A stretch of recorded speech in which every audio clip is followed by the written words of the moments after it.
right, so this week we're gonna do something a little different. I got something really amazing. Let me pull it out.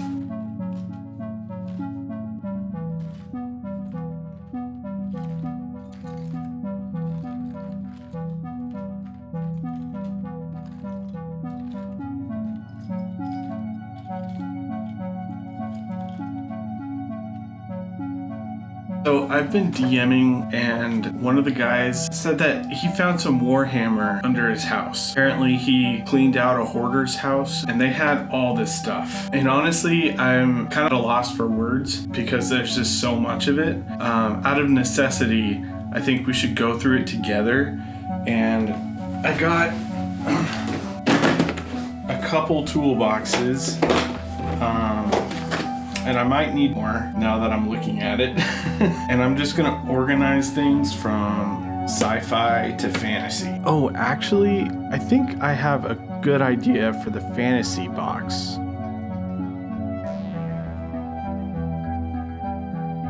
An Emperor Titan. So this will be 5 mil. And there's quite a bit of the 5 mil stuff here. A lot of this stuff is new to me, so I don't have a ton of nostalgia. And to some, I think they might think I'm being disrespectful for how I use this type of things, but honestly, this was trash. So I think the fact that I'm using it at all is a plus.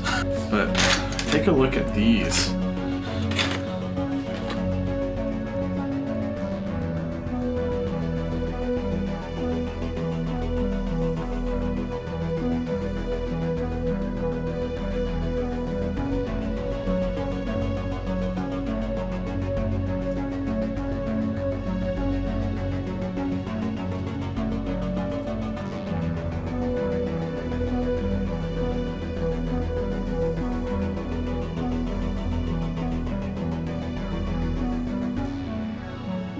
Okay, so I think the thing that has surprised me the most about this is how much new in box there is. I think it's worth just going through each one and taking a look at it. PMC Illustrations asked, what's in this box? This has still got the shrink wrap on it. Oh, you know what? This is, so I've seen this model before, but I didn't realize what it was. This is there's like a dead guy on a dead horse. Kind of, they're like imitating a knight or whatever. That's really cool. I have seen this model before. I also got some undead banners and ethereal host minis. I've been on eBay looking for these and they're not cheap. So I'm really glad I got these. I've been looking at those for quite a bit. Some other new models. This one is a Dalek Necromunda game. And I actually have 3 boxes. 2 of them are Escher. And these ones still have the shrink wrap on them. My buddy Dylan, who hopefully I'll be playing Necromunda with, I'm going to bribe him with these boxes so that he has to come down and play with me. So that'll be cool. This one has been opened, but this I think is kind of like on that same level. These are wizards, and they're like really cool wizards. Now this is for Illustria model, a Lizardman Lord Croak. This one has so much character. It's busted open a little bit, but it'd make a really good idol for a Mordheim board. Rot the Unclean. Never heard of this model. Men at Arms Command. Let's see. Oh, this is a... Okay, so this is a Skaven miniature. I was asked by Dylan what I'm going to be doing with all these bits. I mean, there's such a catalog here. It's hard to know where to start. I know that for sure I'm going to make a Flames of Orion unit with this guy, because that sounds really cool. The Necromunda gang, I'm going to be using a lot of the vehicles. Okay, let's just take a look at how many tanks I have. A lot of these are like broken. So I'm going to be making some Necromunda vehicles. Some walkers. I have like 8 of these, I think I've seen. Yeah, it's just, there are just so many here. Oh, hey, another tank piece. Hey, another tank piece. Oh, hey, another tank piece. Oh, hey, another tank piece. For Necromunda, I need vehicles, so having the option to kind of convert some of this stuff is going to be really cool. It would be cool to have like a tank factory line or something. That might be pretty sick. So my buddy Leroy asks, what is my idea for my Necromunda gang? So I've been coming up with like lore for an Outlaws gang, and I've been kind of enjoying it. I didn't expect to really enjoy Necromunda's lore and stuff as much as I do, but Dylan told me to read a book. It was called Terminal Overkill, and it was about an Escher gang, or someone who was in an Escher gang, and I'm not going to spoil it just in case you want to read it, because honestly it was pretty good. But there were a couple interactions that really kind of showed me that you can really just do whatever you want in the Underhive, and it's not like breaking the rules.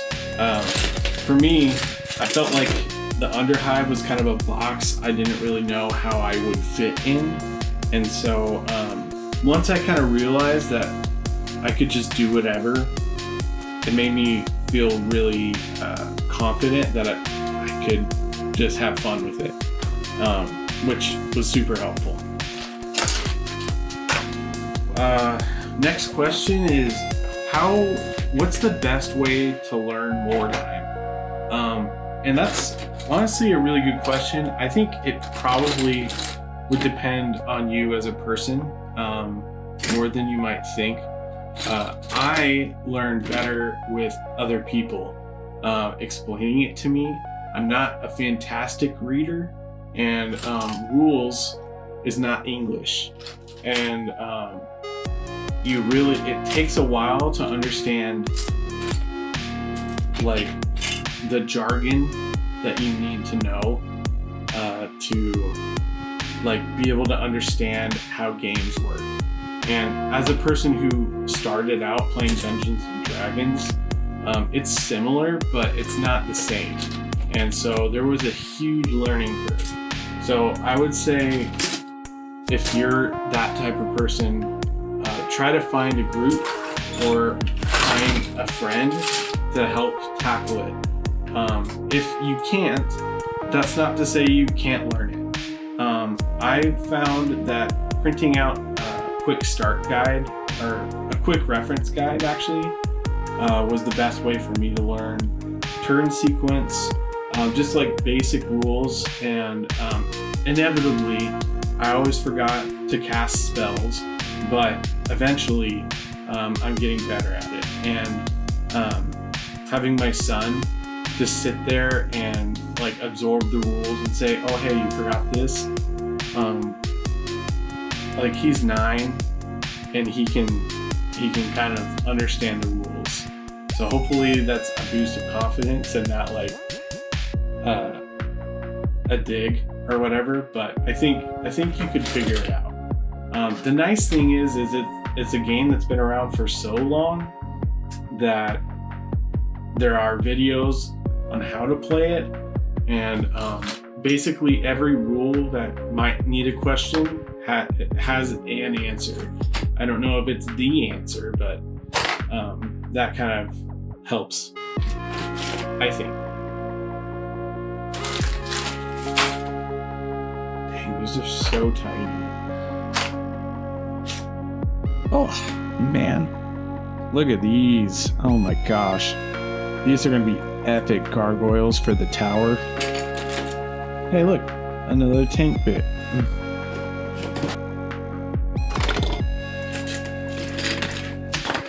Ooh, a flyer.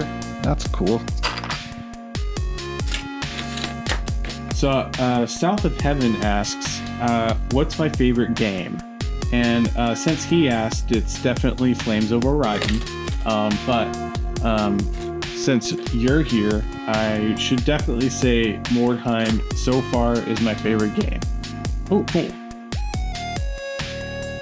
That's a cool mini. And the main reason is it's so organized. I've never kind of quite appreciated how organized Mordheim is until I really started checking out Necromunda. Dude, look at that. The main reason I love Mordheim so much is because the rules are so organized. Necromunda is kind of like this pile of bits. It's just kind of everywhere, and you really have to go scavenging for the rules to be able to kind of make sense of it. And I've learned a couple tricks, and maybe because I'm just new to it, but I've learned a couple tricks on how to kind of navigate and make a list, and I have the link to those things in the description. But Mordheim, you can literally just go to broheim.com, organized as easy. Perfect. One more. I'm going to try to put all the models that might be good for my Necromunda warband on top here.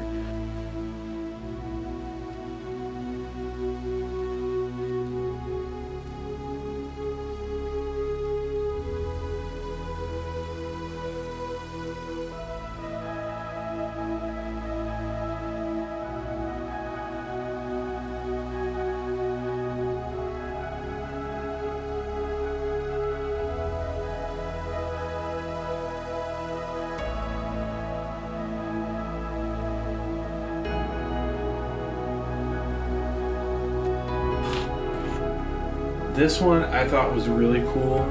It's, I think it's called the Lady of the Lake or whatever. There was a recent like re-sculpt of this one by GW, and I gotta say, this one's far superior.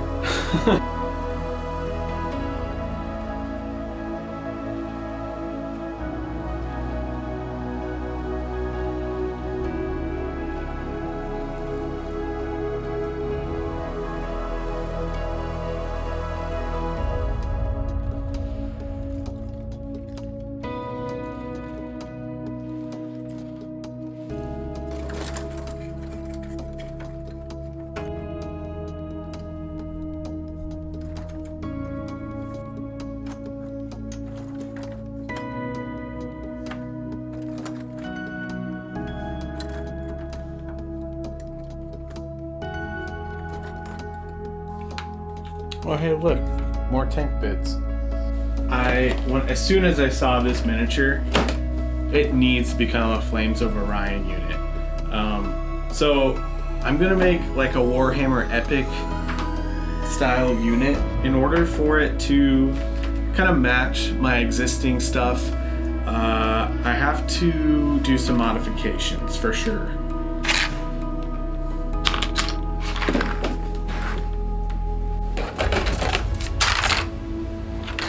So I have a couple of these miniatures, and I just think they're a little too small. So I'm gonna do something that's probably, and also compared to the miniatures that I've already made for this game, they're also like way too small. So I'm gonna do something that's probably a bit sacrilegious, but I'm gonna add to these ones maybe a tank, like on top, another mech, or something. I don't know. We're gonna have to get creative to kind of make the difference on the height. Flames of Orion is kind of based around the heat death of the universe, so I want to make these guys look like the scrapyard versions of knights.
All right, so today is Thanksgiving, and I have 4 pretty big models to paint today. Lately, to kind of speed up the process, the way I've been speed painting my miniatures is I prime them in white, then I get a speed paint, and this is going to be like the first base coat. What this is going to do is speed paint kind of bleeds into other paints.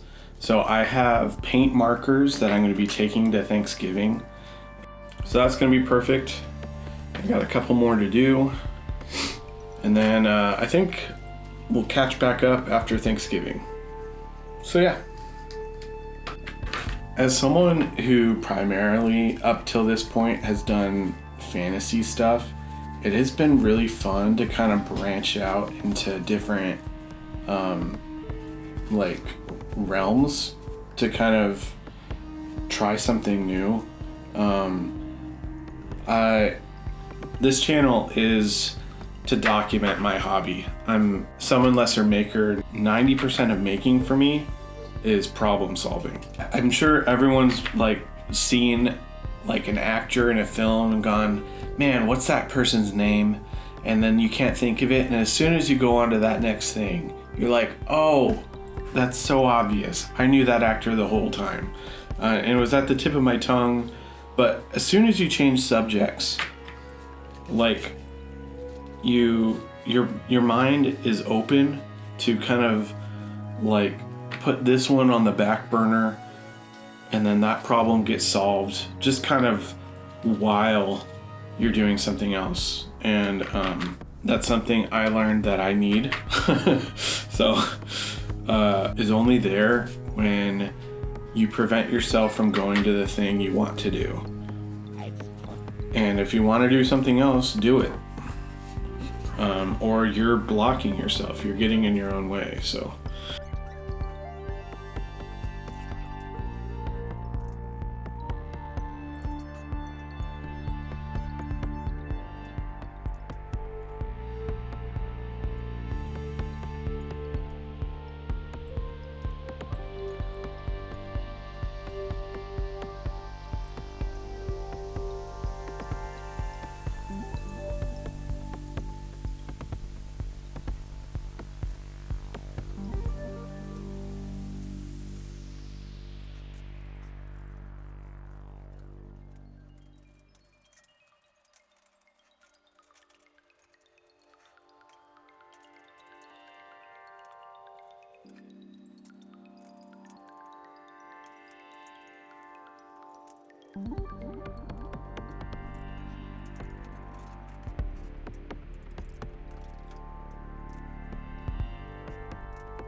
printing out some D&D characters for my campaign.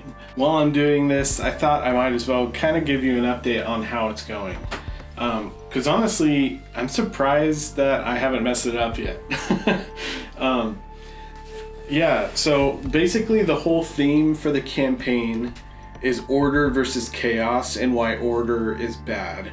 And I like this theme because it's kind of making characters think. And I like to subvert expectations. Because the instinct is that, yeah, well, order is always good.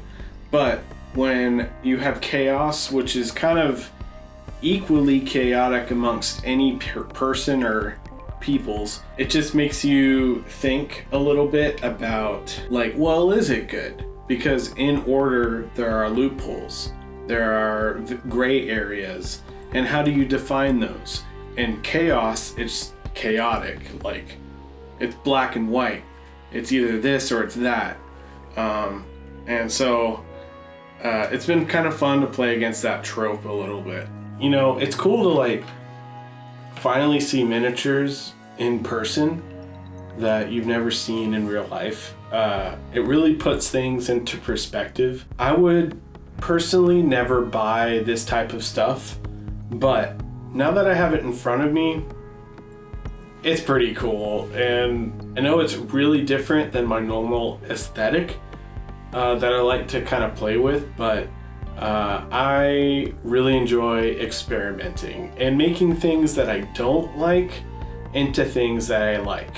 I think it's kind of a guilty pleasure, kind of like my Nurgle army. There were some models in that, like like the heralded Nurgle, that honestly I kind of questioned the sanity of the person sculpting it, because I just was like, that's probably the ugliest thing I've ever seen in my life. But when I put my own twist to it, I get to kind of take the aspects I do like the scroll, and make that kind of the whole model. That's kind of a nice thing to remember about life in general. Even in the bad parts of life, you can focus on the good things, and you can make it into something that you appreciate and you like. And maybe this is the dad in me coming out, but I don't know. I've really been enjoying doing something new. And I can't wait to finish this table and get back to my usual stuff, because changing subjects has really opened my mind to solve the problems that I was having with my other terrain builds. So yeah, be brave, try something new. That might be the cure to your creative block, if you have it. If you don't, what are you doing here on YouTube? Get making. All right. Well, Merry Christmas. And I'll see you next week.